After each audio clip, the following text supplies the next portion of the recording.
வணக்கம். தமிழன் செய்தி களம்.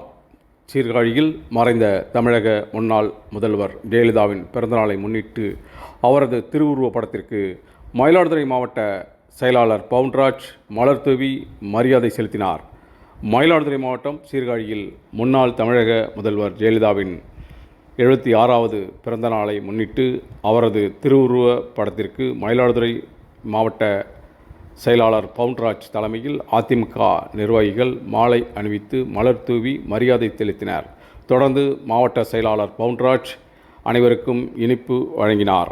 இந்த நிகழ்ச்சியில் முன்னாள் எம்எல்ஏக்கள் பாரதி, சக்தி, சந்திரமோகன், ஒன்றிய செயலாளர்கள் சந்திரசேகர், ஆதமங்கலம் ரவிச்சந்திரன், சிவக்குமார், வைத்தீஸ்வரன் கோயில் பேரூர் கழக செயலாளர் போகர் ரவி மற்றும் மாநில, மாவட்ட, ஒன்றிய, நகர நிர்வாகிகள், உள்ளாட்சி பிரதிநிதிகள், தொண்டர்கள் அதிகளவில் கலந்து கொண்டனர்.